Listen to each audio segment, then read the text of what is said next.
အားလုံးပဲမင်္ဂလာပါဗျာ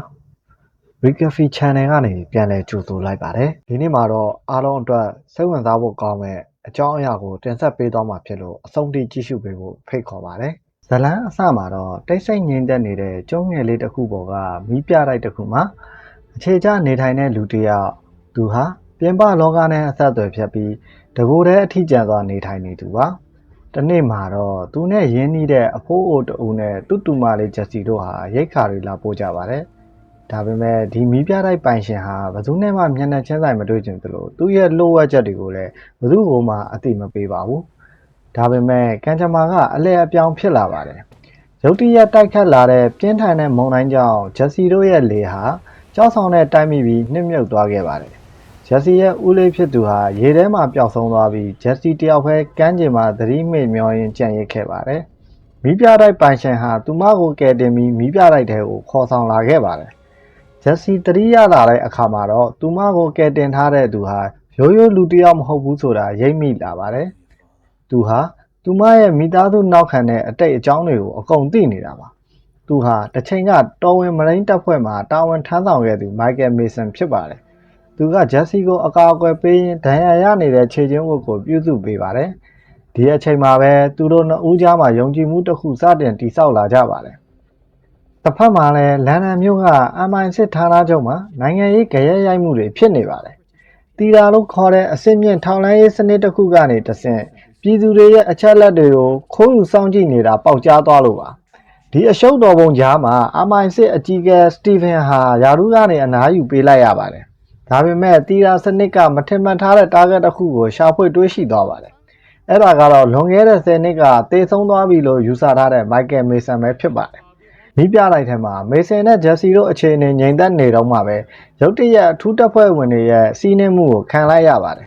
မေဆန်ဟာဂျက်စီကိုဘေးကင်းရမှာပေါင်ခိုင်းပြီးသူကိုယ်တိုင်လက်နက်ဆွဲကင်ကတအူးတဲ့ရင်ဆိုင်ပါတော့တယ်မေဆန်ရဲ့တိုက်ခိုက်ရေးစွမ်းရည်ဟာကြောက်မခန်းလေးလီပါပဲလေ့ကျင့်သားပြေးသွားတဲ့အထူးတပ်ဖွဲ့ဝင်တွေကိုတယောက်ချင်းစီအပြတ်ရှင်းပစ်လိုက်ပါတယ်ဒါပေမဲ့ဒီတိုက်ပွဲအတွင်းမှာသူတို့ရဲ့ခွေးလေးချက်ဟာတနက်တန်ရာရသွားခဲ့ပါတယ်မေဆန်နဲ့ဂျက်စီတို့ဟာကျုံးပေါ်ကနေထွက်ပြေးဖို့ကြိုးစားရင်းလမ်းမှာရှိတဲ့လယ်တော်တစ်ခုမှာခိုလုံကြပါတယ်MI6 ကတော့မေဆန်ကိုအနေရရှိတဲ့အကျန်းဖတ်သမားတအုပ်အဖြစ်သတ်မှတ်ပြီးဝေါ့မန်လို့ခေါ်တဲ့ထိတ်တန်းလောက်ကျန်သမားကိုဆေလွတ်လိုက်ပါတယ်ရဲတပ်ဖွဲ့တွေနဲ့အထူးတပ်ဖွဲ့တွေဝိုင်းရံထားတဲ့ကြားထဲကနေမေဆန်ဟာဂျက်စီကိုအကာအကွယ်ပေးရင်းကားတစ်စီးနဲ့အသေးရစရာကောင်းအောင်ဖောက်ထွက်ပြေးနိုင်ခဲ့ပါတယ်နောက်ဆုံးမှာတော့မေဆန်ရဲ့အတိတ်ကအမှန်တရားတွေပေါ်ပေါက်လာပါတယ်သူဟာတစ်ချိန်က MI6 ရဲ့ Black Guy လို့ခေါ်တဲ့အထူးလိုဝက်လောက်ကျန်တပ်သမားအဖွဲ့ဝင်တအူဖြစ်ခဲ့ပါတယ်သူဟာအဖွဲ့ထဲမှာအရေးချင်းရှိဆုံး Gold Standard တယောက်ပါဒါပေမဲ့သူဟာအထက်ကပေးတဲ့အမိန့်ကိုဖီဆန်ပြီးပျောက်ကွယ်သွားခဲ့သူဖြစ်ပါတယ်အခုတော့ MI6 ကသူ့ကိုပြန်ရှာတွေ့သွားပါပြီ။ဒန်လန်ရဲ့အမှန်တရားကတဖြည်းဖြည်းပေါ်ပေါက်လာခဲ့ပါပြီ။အဖွဲ့ထဲမှာကင်ဆာလိုဖြစ်နေတဲ့မေဆန်ကိုအပြတ်ရှင်းဖို့အမိန့်ပေးခံလိုက်ရပေမဲ့တကယ်တမ်းတော့မေဆန်ကလူဆိုးမဟုတ်ခဲ့ပါဘူး။ယာရူအသက်ရလိုက်တဲ့ရိုဘာတာကအမိန့်ပေးလိုက်ပါတယ်။သူ့ကိုဖမ်းဖို့အတွက်မင်းတို့စီမှာရှိတဲ့အင်အားအလုံးကိုတုံးလိုက်ကြစမ်းတဲ့သူဟာအီရန်သိပ္ပံပညာရှင်တယောက်ကိုကူညီခဲ့လို့အထက်ကတတ်ခိုင်းတာကိုညှင်းဆန်ခဲ့သူပါ။ဒါကြောင့်လဲသူ့ကိုတစ္ဆာဖောက်အဖြစ်နာမည်ဖြတ်ပြီးအသေးသက်ဖို့ကြိုးစားခဲ့ကြတာဖြစ်ပါတယ်။တစ်ဖက်မှာလည်းမိသားစုမရှိပဲအထီးကျန်နေတဲ့ကောင်မလေးဂျက်ဆင်နဲ့မေဆန်တို့ကြားမှာတန်ရောစင်တစ်ခုစတင်လာခဲ့ပါတယ်။ဒေါကကြီးကမင်းအပေါ်မတရားခဲ့တာငါသိပါတယ်။ဒါပေမဲ့ဘယ်အရာကမှမင်းရဲ့စိတ်ဓာတ်ကိုရိုက်ချိုးမသွားပါစေနဲ့ဆိုတဲ့မေဆန်ရဲ့စကားတွေကဂျက်စီအတွက်တော့တူးတဲ့အားကိုးရာဖြစ်လာခဲ့ပါတယ်။မေဆန်ဟာဂျက်စီကိုဘေးကင်းရာပို့ပေးဖို့အတွက်သူ့ရဲ့မိတ်ဆွေဟောင်းစီမှာအကူအညီတောင်းခဲ့ပါတယ်။ဒါပေမဲ့အခြေအနေကထင်သလောက်မလွယ်ကူပါဘူး။မေဆန်ရဲ့အထောက်အထားတွေကိုတစုံတစ်ယောက်ကပြောင်းလဲပစ်လိုက်ပြီးသူ့ကိုအန်ရဲ့အရှိဆုံးအကြမ်းဖက်သမားအဖြစ် watch list ထဲထည့်လိုက်တာကြောင့်တကမ္ဘာလုံးက agent တွေကပါသူ့နောက်ကိုလိုက်နေကြပါပြီ။မေဆန်ကသိလိုက်ပါတယ်။ဒါဟာမန်နာဖော့ရဲ့လက်ချက်ဆိုတာပါပဲ။မေဆန်ကဂျက်စီကိုအန်ရဲ့ဂျားကဆွဲထုတ်ဖို့အနောက်ဆုံးနီးလန်းအနေနဲ့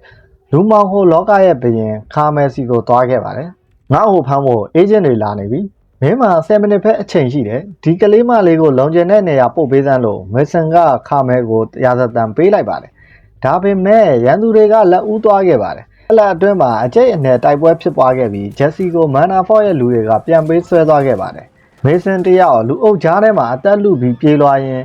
နောက်ဆုံးတော့ဂျက်စီကိုကားပေါ်မတင်ခင်မှာပဲပြန်လဲကယ်တင်နိုင်ခဲ့ပါတယ်စိတ်မပူနဲ့တော့မင်းဘေးကင်းသွားပြီလို့သူပြောနိုင်ခဲ့ပေမဲ့ဒါဟာသူတို့နှစ်ယောက်ရဲ့နောက်ဆုံးတွေ့ဆုံမှုဖြစ်လာတော့မယ်ဆိုတာသူသိပါတယ်စိတ်ကမ်းမှာသင်းမောကအစင်သင့်စောင့်နေပါပြီဂျက်စီကမေဆင်ကိုသူနဲ့အတူလိုက်ခဲ့ဖို့ငိုယိုပြီးတောင်းပန်နေပေမဲ့မေဆင်ကတော့ညှင်းဆန်ခဲ့ပါတယ်မင်းကိုကာကွယ်ဖို့ဆိုရင်ဒီအလုပ်တွေကိုငါအပြည့်ရှင်းရမယ်မင်းငါ့ကိုကယ်တင်ခဲ့ပြီးဂျက်စီလို့ပြောပြီးသူမကိုသင်းမောပေါ်တင်ပေးလိုက်ပါတယ်နောက်ဆုံးမှာတော့မေဆင်နဲ့မန်နာဖော့တို့ထိတ်တိုက်တွေ့ကြပြီးမန်နာဖော့ကမေဆင်ကိုသူနဲ့ပြန်ပူးပေါင်းဖို့စီးရုံးခဲ့ပေမဲ့မေဆင်ကတော့သူ့ရဲ့လူသားဆန်မှုကိုပဲရွေးချယ်ခဲ့ပါတယ်